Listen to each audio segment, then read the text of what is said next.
right, welcome back. Now, Mwalimu Sossion, this is what we still have here, but I want you to take a look at the issue of governance. We've touched on this issue of teachers and millions paid to their accounts. What do you make of the governance request? Well, the governance request, they have their own legitimate reasons to make devolution work, which is okay. The Council of Governors is a lobby that is vested with the responsibility of engaging the national government and harmonizing their own programs. But the summit with the president, number one, must be appreciated. It has never happened before.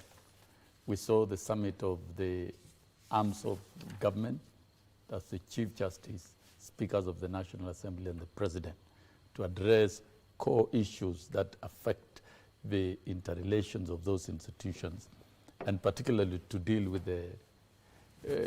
the endemic and historical enemy of this nation, that's corruption.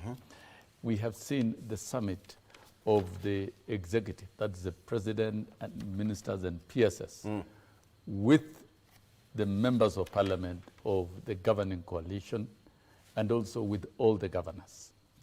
And those are not just mere window dressing meetings. Yeah. Those serious meetings of engagement. Then down to the county government.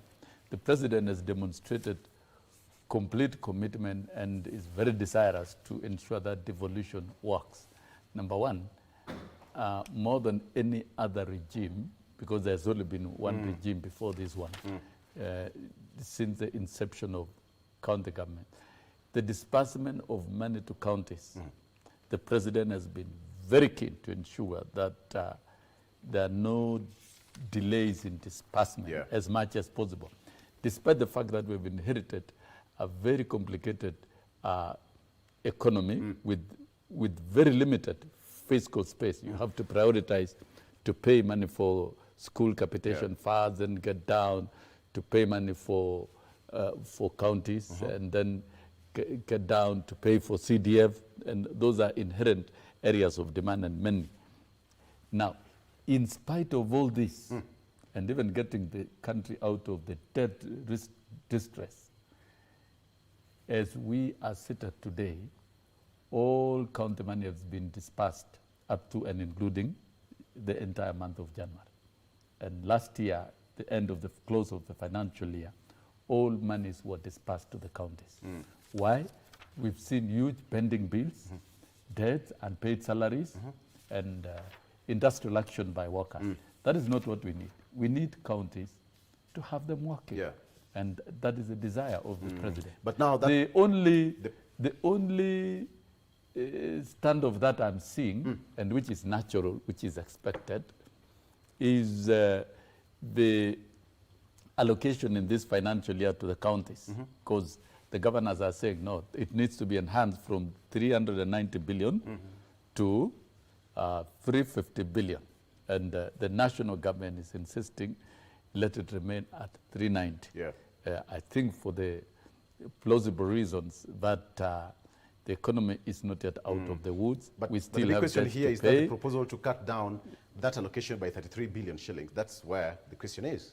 Yeah, of course, that will be an item for debate and bargain. And of course, what we are getting, I'm not aware about the deduction. I am aware about governors asking for 450 billion, an enhancement from 390. And I'm aware of the national government sticking to 390 billion. That's a bargain. And so that conversation, we don't know how it will resolve itself, but I'm sure it's a conversation in progress. But then these are good indicators that the cabinet can sit with governors to strengthen governance. What we need in this country is to strengthen governance, what the president has been talking about, competent leadership. That competent leadership cannot be done by individual. Let's take a look at what we have. It's about here. strengthening institutions. What about the front page of this, the Daily Nation? Still, State House, extra budget blocked. It's all about money, money, money on the front page of our local dailies today. State House, extra budget. Of course, we have a very open democratic system, and the Constitution allows the Constitution allowed the processing. Let me give an explainer to my audience. The COB, that is the Margaret Nyakango, rejected request by the national government to spend 47 billion shillings under an emergency provision that allows withdrawals without parliamentary approval. Among the block's expenditures were 1.1 billion shillings by State House for the purchase of vehicles and building of a modern presidential days. All right, so that is a story on the front page of the Daily Nation here. And something that perhaps many motorists will not like is the fact that fuel prices to rise as state triples EPRA levy. Consumers will pay, all right, this is what here, that consumers will pay for more fuel after the government tripled the tax payable to the Energy and Petroleum Regulatory Authority for every litre of the commodity purchased. The Ministry of Energy last week increased the petroleum regulatory levy to 0 shillings and 75 cents per litre from 0.25 cents per litre. So yeah, we just wait to see how this is going to translate into that litre on your pump. Again, another sad story here of a Kenyan student who died in a different country, that is in Dublin, in Ireland, and now the family in Baringo wants an investigation into the cause of death of their 23-year-old daughter 3 days after returning to Dublin, Ireland, where she had been studying for 8 months now. The story has it that she was complaining about her boyfriend threatening to kill her. And so here we are. And yes. So again, still on the front page here, governors insist that counties must get 450 billion shillings. Mwalimu, this is what you've just highlighted. Governors insisting that they must get the 450 billion shillings. We have it. And a meeting with governors at the ongoing National Executive Retreat in Naivasha failed to unlock the deadlock over the devolved unit's share of national revenue, even as President Ruto pledged his administration is committed to strengthening devolution. Treasury has offered 391 billion shillings, but county chiefs want more. So who is going to blink first? Who is going to win? Another story to take a look at. So, gentlemen, this is it. Today is about money, money, money. But let me ask you, Daniel. So, after the retreat in Naivasha, question is what next? I mean, just like Honorable Sossion has said, the idea of such intergovernmental meeting is always to strengthen and harmonize the government operations. Also to just an audit the functions of government, underscoring the success and where the gaps are underlying. One, there's been an issue about the push and pull between the central government and the county government. And now the stalemate is an additional probably of 60 billion that is now on a row.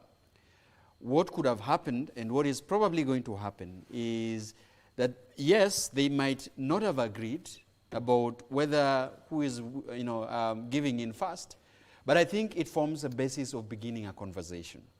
That indeed, with the parameters now at stake and with the current economic situation, there could be a win-win. Perhaps the two tiers of government could agree that if 60 billion in addition is not tenable, then could we settle probably for 30? That probably looks at a situation where there could be an agreement so that we unlock that stalemate. Yes. The other portion we've not discussed is on what are other relationship with other arms of government, right? Which is also a discussion that was probably going to be tabled in this retreat. Reading from the papers, you're actually seeing that there is litigation cost that is amounting to 1.7 trillion. That is loss of revenue for the last 5 years, where the government agencies are taking each other to court. You understand? The judiciary is ruling, against the executive on certain court cases.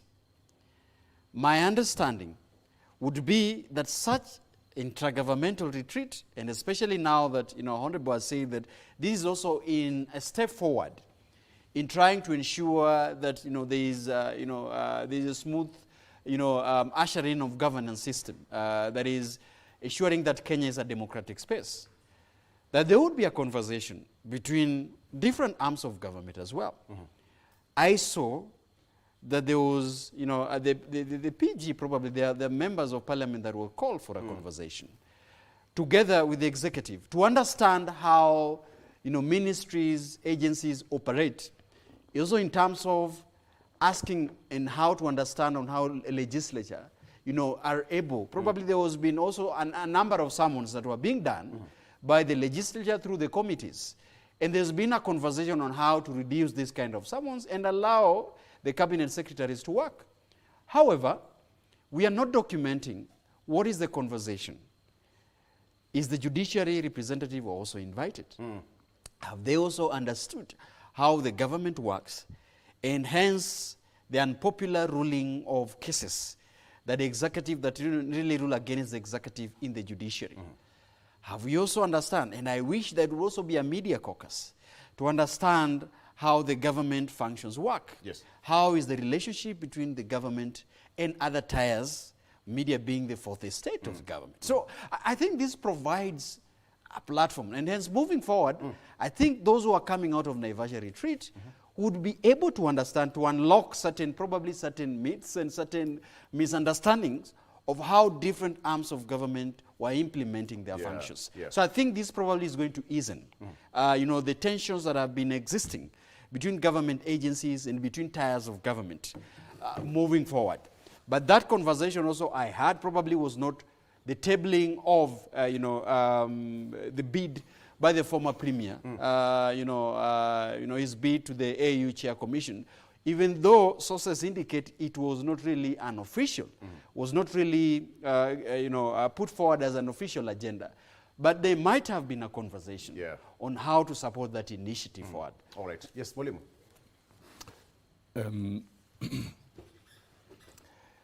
I think getting down to even the aspect of the Auditor General, I think that's a question you asked me, and blocking some payments and all that. I want us to appreciate one thing, and this is what is prevailing in the current political ecosystem. We gave ourselves a constitution. We created institutions. Are you talking about yes, this one? And the institutions must work. The institutions must work. And what the president has been demonstrating is detailed engagement with those entities. It's a different thing to have laws. It's a different thing to have a constitution. But it's another thing to administer their operation and make them work. So if indeed the controller of budget can stop certain payments, that's an office that was created for purposes of ensuring financial prudency. Because even when you tax Kenyans highly, you must preserve their taxes. And their taxes must give value and return for their money. And then to me, from where I am, strengthening the office of the Auditor General, either by legislation and also by independence, is a good way, because they'll always give you the red flags where you are engaging in excesses, where you have to avoid. And I think, to me, I don't see anything wrong with strengthening the office of the Auditor General, and we live as a country that is able to engage in serious fiscal, financial prudence.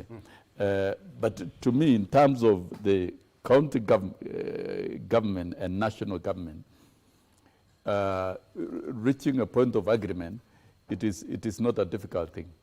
They have every right to demand for additional allocation in the division of revenue allocation, and the constitution is very clear. Counties should be allocated at least 15% of the national revenue collected, and that is based on the audit of the previous financial year. But there is no ceiling that it should remain at exactly 15.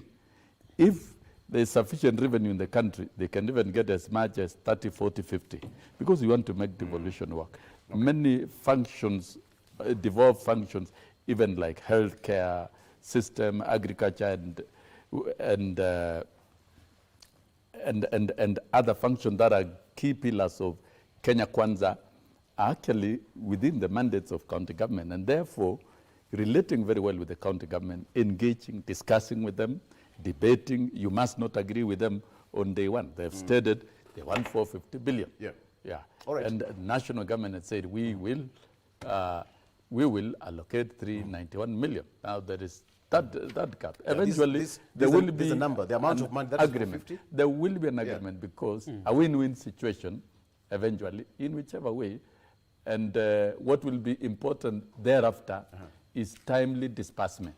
Timely disbursement of funding, once the economy stabilizes, I think is a key priority of the president to ensure that there's timely disbursement of funds to county government, timely disbursement of funds to learning institutions, that's universities, TVETs, and our basic education system. Timely disbursement to the NGCDFs because NGCDF funding really is doing a lot of work in terms of development, particularly in terms of schools infrastructure. Yeah. So these are key issues. And our constitution created a space to lobby.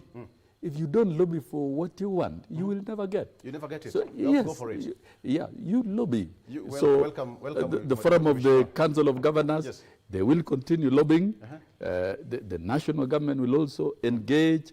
Other social actors in the economy, like unions, All right. will also lobby. Okay. Now that So you're- now if that you you're don't here- lobby, you don't get. Now that you're here, That's your what mic is it on. Welcome, Mheshimiwa. Thank you, Mkaribishe, Victor. mkaribishe mwalimu.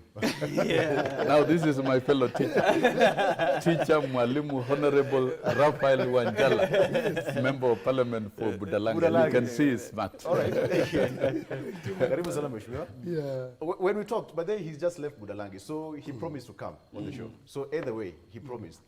Whichever way, he had to be here. People of Budalangi, he's here now. He's traveled far and wide just to be on this show.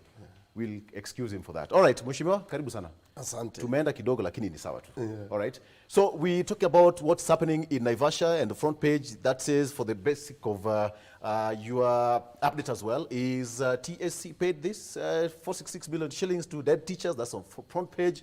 Front page of the People Daily, again on the front page, again, dead teachers paid millions of shillings according to the TSC. They appeared before Parliamentary House yesterday, and now this is some of the revelations as per the 2021-2022 financial year. That is money that cannot be accounted for. And yes, Cabinet and Chief Executive Officers meeting, County Chiefs meeting in Naivasha for a 3-day retreat. We all know what happened there. Mwalimu has talked about the NCGDF. I don't know whether you have money. You have money. You have been given 10 billion. And you'll be given 10 billion every month It's just a and cleared story. by June. Just That's the payment plan. We are just 3 of us, Mheshimiwa. Do you have money for your account? We don't. You know, this Kenya Kwanza government has a lot of stories that you may think they are doing something, yet they are doing nothing. It's just hot air in everything they are doing. What do you mean hot? I'm telling you. Don't be frustrated, be truthful. It's just hot air on everything they are doing. Yes. When they said they had given us 30 million, first they told us remove 7 million for emergency, 7 million administration. You remain with the 16 million. You have 10,000 students who are going to school. How do you pay? How do you how pay much are you bursaries? expecting in your constituency? For the whole amount? Yes. I require like 134 million. So far, I've only received the that we are talking about, and we have only 3 months to go to end the year. So we are worried. We said 1 month they promised they are going to give to NGCDF 10 billion every month. You never know. Even the 30 million that came, they had promised they will give CDF last year. They gave no shilling until we had to riot here in Parliament. You have to write It's it down. unfortunate Sossion these days is not in Parliament, so he may not know what we are going through. Even paying our allowances is an issue. It may stay 4 or 5 months, you have not received any allowance. Things are not good the way people... You look very frustrated. Mheshimiwa looks, This is a parliament that has very frustrated members of parliament. That is why even the president, when he was addressing them in Naivasha, he did this to them. Yeah, and they look so stupid because they will come from there, come and vote the way they were directed. They are not thinking. That's why even the president himself told them, did this to them, if you say it on the TV. How can a whole president tell members of parliament do this to them? But you see, that is worrying. It's worrying. That is really worrying, Mheshimiwa. And from the look of things, he looks frustrated, actually.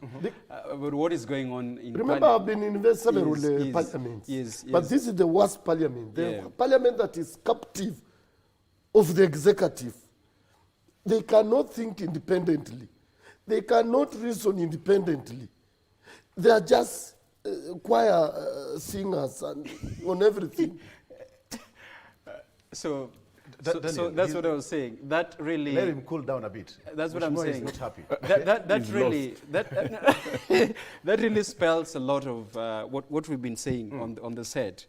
And Honorable Sossion would really agree that the only savior of the citizens of the Republic of Kenya is the legislature. Yeah. The Constitution actually envisioned this, that all of us, over 50 million Kenyans, approximately now, cannot go into parliament. But our voice can be heard through, indirectly, our elected members of parliament. And that particular parliament is an arm of government. That's what I was saying here as we were looking through what was happening in Naivasha. If the president spoke the way he spoke and telling members of parliament, the question would be raised, is the executive in tandem with the legislature? Because hopefully, and that's what I was saying, it is important that such retreats bring the members of parliament together. And how I wish that sometimes even in the state, the only provision that is available for the President of the Republic of Kenya to address the members of parliament is during the State of the Union address, the state of, his parliamentary, when he goes to the parliament. That only is only once a year.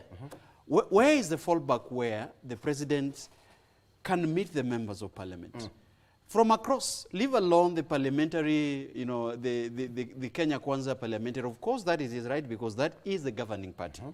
What happens to other members of parliament from other political parties who equally needs an updated brief of what goes on in their constituencies, other than hearing the president in the national television, or just the news as the citizens here. So I think candidly and being fair, I think it's important for us to really advocate for platforms where the executive and judiciary, the executive and the legislature can periodically update one another in what is going on in their constituency, I think, Victor... As you respond to that, we have a challenge here. Where do we have separation of power doctrine, which is there in the Constitution. So at what point do all these three arms come together and work with some synergy? Separation of power does not mean collaboration and sharing information. Right. It doesn't mean so. Separation of powers doesn't mean you are completely independent, you do your own thing.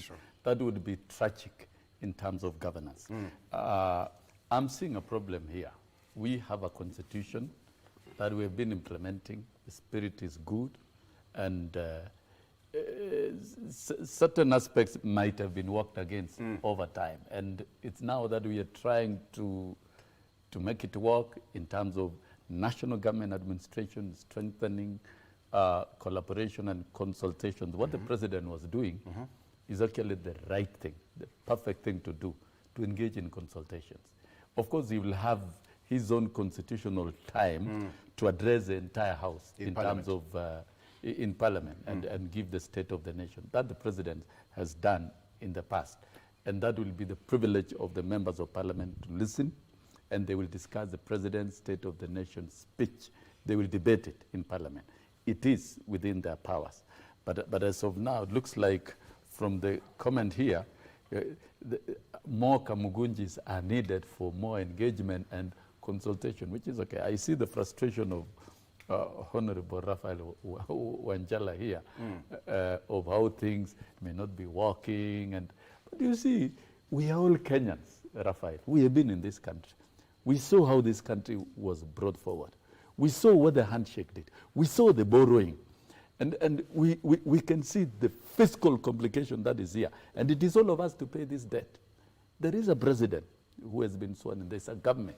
And when you take over an institution, you take over both liabilities and assets. And it's going to affect that entity. And so these fiscal challenges that we are seeing in different places is hard choices that the president has made. That we must bite the bullet, collect our revenue, repay the debts, and engage in fiscal discipline in the way we do things. Yeah. And that is how remittances are being affected. Remittances to the counties, to schools, and of course even to CDF. But you can see the efforts being made. Like CDF, the Treasury has said they are paying for the balance for this financial year. Yeah. They are remitting 10 billion every month. It's a commitment. And if that is the payment plan in this particular period, then it's okay. But let me come to consultation is a good thing in governance. It's a civilized way of living as a society. And Kenya being a democracy that is so advanced, I've traveled the world over, but I can tell you, this is one of the most advanced democracies that we have in the world. That we can come through election, we can run the country well, we can debate, and we can look at many things, we can move forward, we can appreciate each other. And like, for example, the bid by Kenya for the AU chairmanship is a key thing to have Raila Odinga. Hold that thought. And you know we'll be voting. It is the president who will be casting the vote. I see where you're headed. Let's take a break. Let's take a break. But back to before you go for the break. Before you go for the break. No. A reminder. One key item of agenda. One key item of agenda. Play. Your mic is in off. the cabinet. Your mic is off, by the way. Go ahead to Google Play, download your apps, all right, the KBC app. You can get everything, real updates with all the radio stations, the podcast, the sport. You can take a look at whatever you want. We have got several radio station services here, all of them on Google Play. Take a look and listen to all of them. This is where we are, all right? Google and Google Play and download all the apps to your favorite radio stations. We have everything that you need to hear in real time. Let's take a break. We'll be right back with more.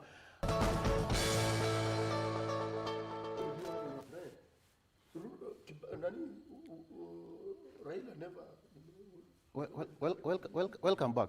Yeah. Welcome back. That's how we do it. Welcome back. Let's go to Article 223.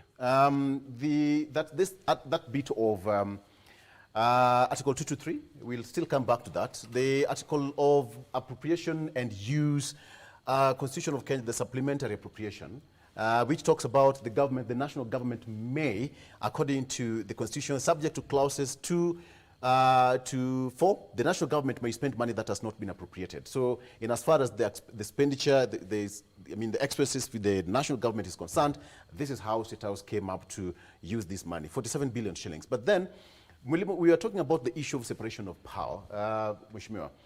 And at what point, based on what's happening in Naivasha, yes, Sossion says that there is nothing wrong. The consultation bit of it is there. The rest of the legislators will have that right time constitutionally with the president to address the nation at the right time. But at what point do we have the separation of power exercised? But then we still bring all these three arms of government working, with some synergy without crossing the boundaries. First of all, let's understand the responsibilities of each arm of government. What are the responsibilities of members of parliament? We have only 3 responsibilities. 1 is legislation. 2, oversighting. And 3, legislation, oversighting, representation. Those are our responsibilities. That is why some of us are frustrated, because the people who voted for this government are not being represented. The people who are supposed to be oversighting this government are not oversighting it because they feel threatened. So what they have done, they have gone to bed with the executive. Instead of protecting Mwananchi, they are busy protecting the government. Instead of talking on behalf of the common Mwananchi, they are talking on behalf of government. Yet, they know there is separation of powers. It is the ministers who are supposed to talk on behalf of government, as we are supposed to be oversighting them. And I was even surprised and perplexed when I had a whole president telling members of parliament that he wanted to take 2,500 nurses to I don't know, Saudi Arabia Germany. or Germany. Yes. And then so far they have only gotten 500. Now he's asking members of parliament to go to their villages, start collecting CVs, and taking to I don't know where for those nurses to be employed. Surely, up to now, the president was deputy president for 10 years. He has been a president for now almost 2 years. We have only 3 months to go. He doesn't know we have an institution called National Employment Authority. Up to now, he doesn't know. You are sending members of parliament. Sossion will carry 300 or 500 from his constituency. Another one, another 300. 4 members of parliament, sorry. 4 members of parliament will fill those positions. So where will be the balance in the country? Isn't that tribalism? Isn't that tribalism? We are supposed to leave some of this work to independent officers. That's why we have National Employment Authority. They are supposed to have data. How many engineers do we have who have graduated in Nairobi University, JKUAT, Kenyatta University, Mount Kenya? How many doctors do we have? How many nurses have graduated in various colleges within the country? Yeah. So that when they want these people, they just say, okay, this one graduated, we want 555 from each constituency. They are supposed to have data. Otherwise, what does the work, what do they do as National Employment Authority? That they leave president, is confused, he doesn't know where he will get the nurses, now he's sending members of parliament to do that kind of work. If I were the president, I would not have told that. I would only have asked the National Employment Authority to bring the names I want from each constituency. So, if we don't know our responsibilities, then we are in a problem. That is why the members of UDA are lost in that game. Because they feel they are the ones who want to employ teachers. Even when teachers were employed, you know, most of them were employed from Central and Rift Valley. Now, then when they employed people in KRA, they employed people from Rift Valley, and then how do you fight corruption, tribalism? Because these people you have isolated will have to fight back. But what does that really show? Because when the president said that there are 2,500 jobs are available there, and members of parliament said that we don't know. Yes. What does that really show? Tell the president or even to the legislators. Go ahead. In fact, we are not supposed to know. It is national. He was supposed to talk to National Employment Authority that we have these vacancies in this place. Get every constituency. We have this number of people. Yes. If we want nurses with the diplomas, if we have 290 constituencies divided by 2,500. And based on the qualifications and the available opportunities in the counties. But Daniel, don't you think that out of this retreat, we are starting to get a lot of, let me call it, secrets coming out from that retreat, either healthy or not so healthy, from there? Well, I think that revelation enough. Just like I've said, when you have such a retreat going on, and various sectors are presenting what they have, and that is subject to criticism that is happening right now, it definitely brings out a number of revelations. just like what I said before as we were beginning, that within that particular retreat, we're realizing that there is 1.7 trillion that has been wasted in the revenue because of the litigation that is happening within even government agencies, taking each other to court. You've also, out of that particular retreat, noticed that even within the government, in the admission of the president, and how honest he is, our president being a honest man in number of occasions sometimes, says that indeed there is conflict between different ministries. One minister usurping the responsibility of another minister. Yes. That was a revelation that came out of that particular place. The most important thing is how are we resolving it? Going back to what the honorable members just alluded to, I think one of the viewpoint also is probably the president was gauging the minds of the members of parliament about the opportunities that are coming. If they know that such opportunities are existing within their constituencies. And it so happened that the president read a riot act to the members of parliament from Kenya Kwanza yesterday, just like he also read a riot act to the cabinet secretaries at the presence of State House some of the other time. But you see, the issue is, if the president in his admission, Victor, is admitting that he knows more than ministers in government, okay? Yesterday, he proved also in his statement that I might even be knowing more than members of parliament. Next time, he's also going to say that I might know more about the judiciary.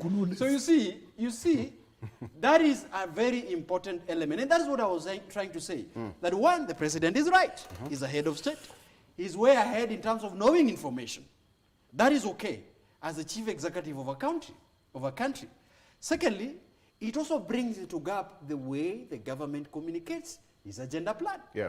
President Uhuru Kenyatta, his regime, and probably President Kibaki, which I would advise this government to do, they had a portal that was saying the government of Kenya delivers. And in that portal, it was popularized. Along Thika Road, you could see GO, Government of Kenya, where every citizen could exactly see this is the delivery agenda. This is the delivery agenda. But that said and done, the way forward is like what I have said. Even if Constitution envisions that there is separation of powers, and just like Honorable Sossion has affirmed, it is quite important to have always a consultative process of a feedback mechanism in all arms of government, so that when we have 2 honorable members of parliament coming to set and saying we don't know, then as a citizenry, we tell them, no, guys, you are in a meeting. We don't know. How do you not know? Say If honorable members of parliament doesn't know, what is the fate of a citizen? What is the fate of a citizen? Yes, Mwalimu Sossion. You know, good question. In Naivasha, there is the retreat of the executive, the president, the cabinet, and the permanent secretaries. And they are appraising the different groups. The legislature, the arm of the ruling coalition, and Wanjala should accept, the ruling coalition has legitimate democratic responsibility to organize its rank and file, including its members in parliament, because they were elected on a basis of a manifesto, a 5-point manifesto from agriculture to MSME, ICT, housing, and UHC.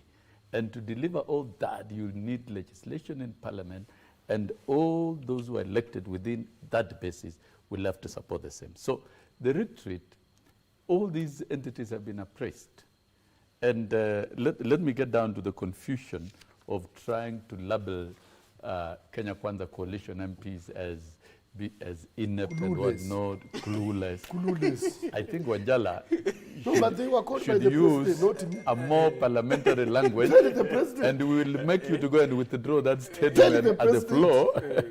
To withdraw that one. You must use civil language on your colleagues.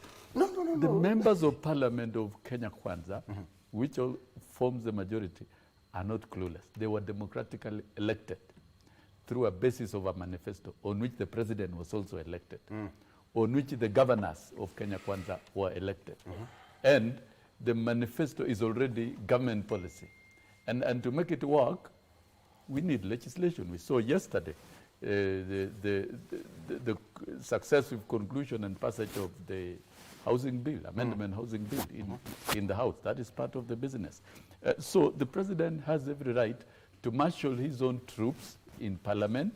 When we talk of separation of powers, it doesn't mean the sponsoring party ceases to function.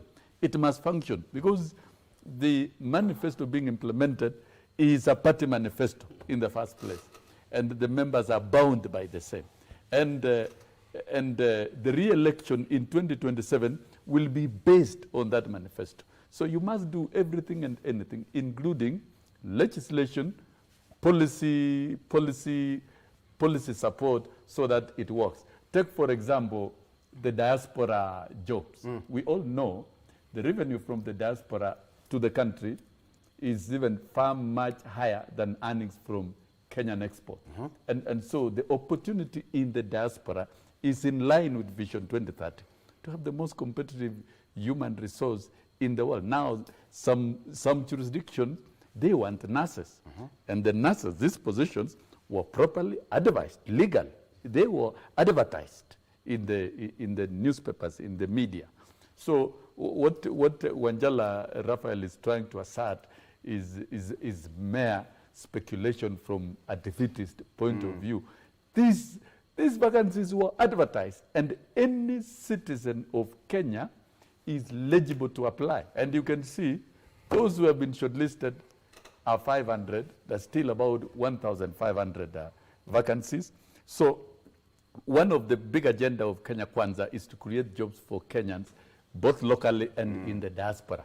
And so when the president appraised members of parliament that, of course, there are these programs, are you not aware? It's a legitimate question because this executive was don't you think that was an indictment to the president? If your own members of parliament are saying that we are not aware.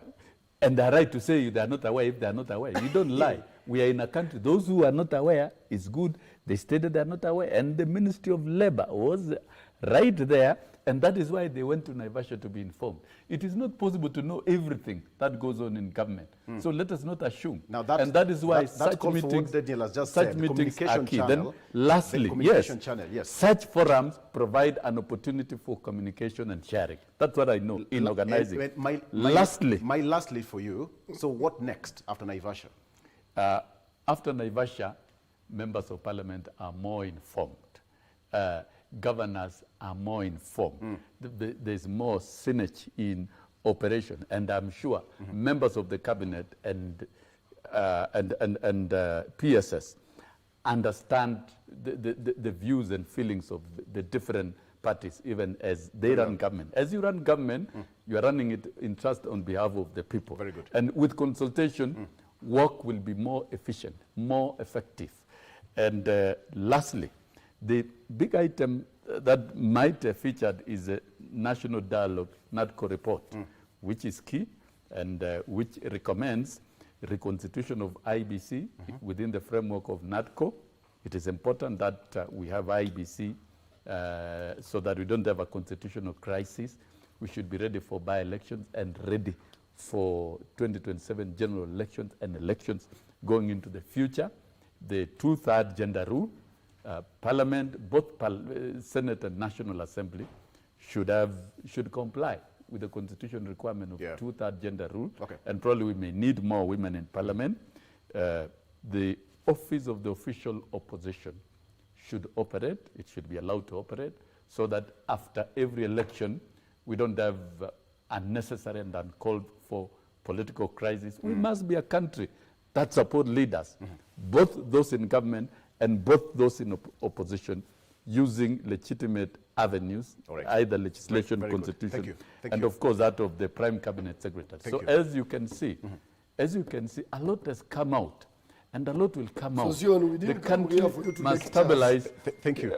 Don't feel bad. Don't feel so bad with hard facts. Don't feel so bad with hard facts. Because what you are talking about just irritates us. It irritates us as if you are exonerating. No, the fact will irritate you. You know, when it is so much a truth, So Mheshimiwa Wanjala, so what next after Naivasha retreat? you should leave He's this given his more ambition.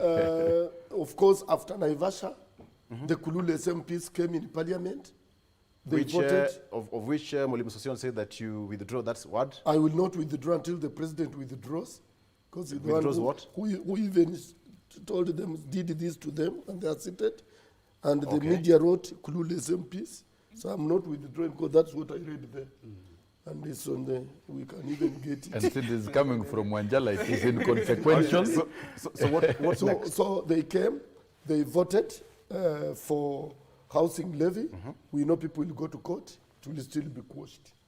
And we expect them, the Kulule SMPs now, they should go to their constituency, look for CVs carrying in gunny bags, bring them for the nurses. And do more distraction to this country because they are only being lectured and given direction. They are not thinking on their own. That's what I can say. All right. So are you thinking on your own? Are you brings thinking on in your own? The aspect that I asked before. Can you hold the Bible and say you are That- thinking on your own? That we seems that there is departments operating in silos. You know, if Honorable Raphael Wanjala say that there is then the National Employment Authority with data sets, a number of codes and all that has been submitted with the profiles of young people who are leaving universities and colleges and tertiary institutions. And Honorable Sossion on the other end saying that, of course, you know, adverts was put forward and this position was advertised. Victor, are we staring at a situation where, you know, probably people operating in silos or some information, you know, are, you know, being placed in platforms that are not really accessible, and we really want to review the profiles of, you know, the applicants, the shortages that now there is a request for infill by the members of parliament. How is that distributed? If the position, how many, with now the conversation about, you know, equity in terms of distribution, how is the executive planning to equitably distribute this particular position? Yeah. How many, you know, candidates from Budalangi, for example, you know, versus the candidates from North Hor, for example, taking into consideration the sparse in space? What is the equity in the distribution of these opportunities, rather than having a blanket call, you know, for guys bring people, so that we fill in the position that is now remaining. That's another process. So I think the those process are of distribution. Those are partly conversation that could Yeah. be. You're asking about post Naivasha, and now the president say they don't know the members of parliament. Now they should know. You want them to know. Now they should know how is this distributed per constituency, so that people do not really get into a mess of, you know, this was given much, the other one was given less. Gentlemen, we're running out of Just time. before you give it to someone else, I just want to even remind you Yes. that remember even when they wanted to recruit National Youth Service, the whole deputy president wanted to be given 1,000 slots alone. And the minister for the public service, I don't know, the Honorable Moses Kuria, said no, every recruit to be recruited at the level of every constituency. You see, he was saving us. Again, it's what I'm talking about, that you are sending MPs to bring you nurses. One MP will bring 700, another one 700, another one 700. 3 MPs have already brought. Again, just to finalize, Mheshimiwa Raphael Wanjala, you're being accused of ODM. You're crying for that Baba Kienda AU, now you're remaining orphans. Is there a split in Azimio? Well, even if today Ruto resigned, even the UDA will be orphans until someone comes in. You know, us, we know even in the Bible, allows inheritance. So anytime one goes, the other comes in. In what context, Mheshimiwa? So inheritance allowed in the Bible. When you die, your young brother will come and take over your family and bring it up. Yes. So equally in ODM, we are a family. And Raila is the elder in that family. When he goes, he has other siblings who will take over from him. So we are not worried. Life will continue. So there is no split in Azimio. There is no split. One has that you're worried, some other leaders are saying that they were not consulted. Jeremiah Kioni said yesterday, a day ago, that they were not consulted in the spirit of respect. And, you know. He has that right because it's democracy. He will be consulted because even our constitution allows consultation and public participation. Okay. So, Sossion as one of the members of the family, when you lose one of you, you must be aggrieved. Even me, I may be saying let him go, but are you sure I'm happy? I have to be aggrieved because there's a reason the to that. leader. There's a reason to that. Are you? That's a quick question. Are you happy with his exit? There's a reason to that. Okay. Yes. Are Daniel, we 1 minute. into the issues, AU Commission chair? Yes. Candidate. And probably you give us a lot of time to be late on this particular issue. I am one of the person who is really skeptical about this particular bid. And I will qualify my statement. In 1 minute, kindly. I think the Honorable Prime Minister is being set for another failure. This I say with a lot of confidence for the facts that I'm going to tell you. One, the position of AU Commission is a position that requires one to be voted by 2/3 of the assembly. And assembly includes the 54 member states.